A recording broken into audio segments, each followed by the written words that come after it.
I've taken a particular interest in the governance of emerging technologies because I recognize that these technologies do offer our greatest hope for solving some of our most serious problems. The UN Sustainable Development Goals, the hope is that those can be met by 2030, and that's certainly not going to happen unless we get major catalysts from technological tools.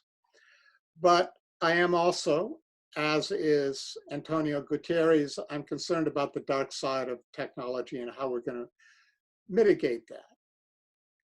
I've also been concerned about the lack of agility in international governance, the need for multi-stakeholder input. We are in a situation right now where our world is being rapidly remade by emerging technologies, and yet very few people have an actual say in which technologies get deployed.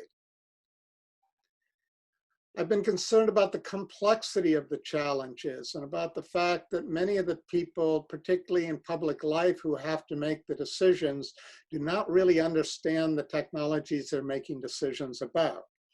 And furthermore, the challenges are so complex that even those of us who have a fairly transdisciplinary appreciation of what's going on don't fully understand, nor can we predict how this is going to unfold. There are tens of thousands of research trajectories in emerging technologies, and nobody knows when the breakthroughs will happen and in which order those breakthroughs will occur and how they will impact each other, the synergies that will be created out of the ways in which they interact. So nobody can really predict how this information age is going to unfold and which of the challenges are going to need our attention most quickly. And finally, I'm particularly concerned that there's a lack of good faith brokers. In this breakdown of trust, significant portions of the populace no longer trust traditional experts. They don't necessarily trust science. They don't trust those of us who try and develop expertise and work to educate and help others understand the challenges at hand. And this is a serious issue. I'm not sure how you move to this dramatically transformative world if you cannot establish a degree of trust. Because without trust, you don't have social cohesion.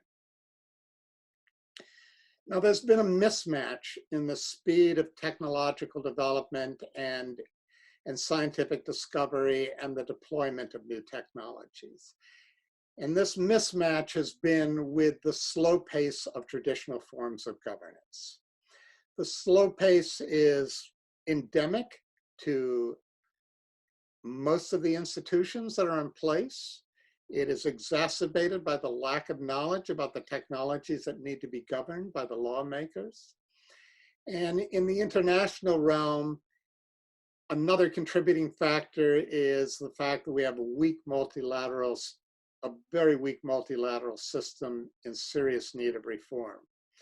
Furthermore, it's not only a weak multilateral system, but in many cases, the multinational corporations have much more power than all but a few countries. Now, technological reform has always been stymied by what is referred to as the Collingridge dilemma. The Collingridge dilemma goes back to a 1980 book in which David Collingridge said that it is easiest for us to regulate, to shape the development of a technology very early in its history. But early in its history, we don't really know very much about how it'll unfold. And by the time we do know how it'll unfold, it is so deeply entrenched in the society that it's often too late to alter its overall trajectory, its overall influence, its overall power. And this Collingridge principle has been taken to heart by many legislators in a kind of binary sense where they shake their heads as whether we can do anything.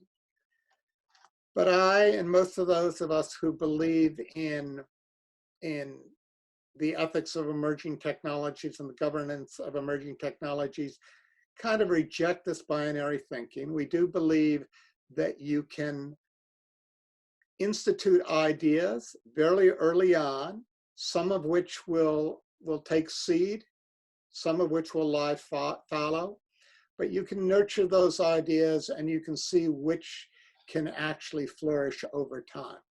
And we do have a little bit of time in some of these areas. Artificial intelligence and its autonomous, perhaps capacity to take authority in decision making, that really isn't that deeply entrenched yet. So that's an area, for example, where there's plenty of time, or at least some time. But that doesn't alter the fact that we need to begin addressing these issues now.